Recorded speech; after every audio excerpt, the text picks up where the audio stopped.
Hey everybody, it's Jason Blaha here, and once again it is time for my client Amrit's vlog, who is a returning client who detrained, and we are building him back up to get him back to that 5-plate deadlift. And we didn't get a vlog from him last week, and it's because he fell behind and he had to space his workouts out a little bit. His business is growing. He's making a ton of money, but it has really interfered with training on some weeks. So, again, getting him back on board is important. Overall, though, he actually had a good training week on everything but deadlifts. And you guys will see the screenshot at the end. He's like, I hate you. You're killing me. But that's normal. I get that a lot from clients. Like, you guys would be surprised how often clients tell me they hate me. Should probably come as no shock. I can at times be a little bit of a hard ass, and I will crack the whip on them. But they get strong. There's a reason I produce super strong lifters and athletes. And again, some of them I have to have a gentler hand than others. Most of them I don't. I don't with Amrit, and he knows that. He knows that. Although he laughed, I used to coach his wife for a while. And he's like, "You're so much nicer to her than me." I'm like, "Yeah, because it's different. It's completely different. Like coaching women is completely different from coaching men." Sorry to get sidetracked there, but the thing is, when it comes to my female lifters, they're easier to coach. Like, I'll be honest with you guys, as a coach, women are easier to coach than men. They really are. And I think that would surprise a lot of people who haven't coached. They're like, "Really? Why?" I'm like, they don't have the same egos.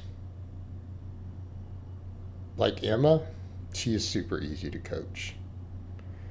I, again, usually have 2 or 3 women as clients at any given time. They're easier to coach.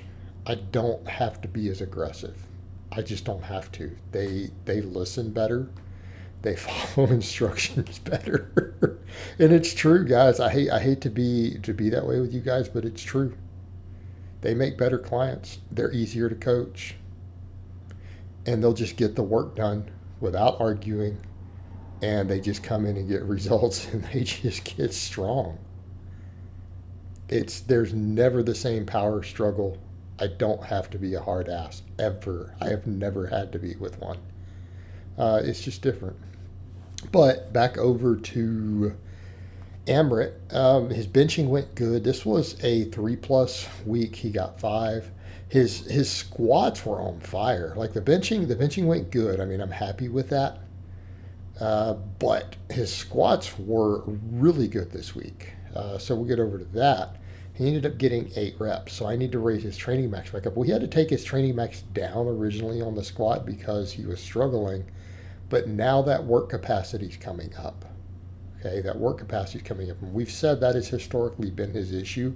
He's gotten out of shape. There is a fight to get his conditioning up, to get his work capacity up. And it's difficult with Amrit. And it has to do with his lifestyle. He is, again, a very cerebral person. He has a desk job. I mean, he's run a personal training business too. But again, his business is very math oriented. Actually, I think he's got a master's degree in math. I could be wrong. So again, this is a different situation, and so accordingly, work capacity can be very, very hard with him. And it was our biggest fight when he first came on.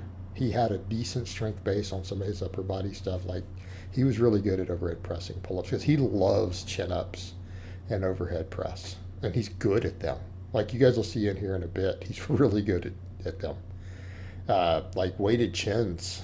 I mean, he's one of those guys who has done rep work with like 2 plates on weighted chins before he even had a decent bench squat or deadlift. Right? He likes them. And you guys have noticed he's got pretty good arm development too. But the work capacity is always a fight with him.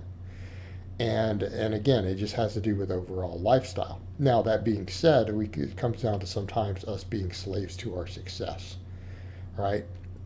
He's got a very intellectual based job, very desk based job, makes really good money in business. But it does come at the expense of his conditioning and work capacity, and I find that's common with a lot of my clients who have lucrative careers like that, right? Whereas if I have someone who's like a blue collar type guy with a working class job, it's easier. So in his case, we just have to get that work capacity up, leg volume, which is why, again, for him, it's like 5x10 squats. Then we do belt squats. We do a lot of reps. I make him do all those 5x10s on the deadlifts. Although on these belt squats, Amrit, I want you to get deeper. What's up with that? Because you're going to see this vlog. Get that ass back, get those knees out, and get deeper. And if you need to hold on to the handles, I need you to get deeper. That range of motion is unacceptable on those belt squats. We need that depth. Get deep. This is our supplemental work. Check the ego and get that depth.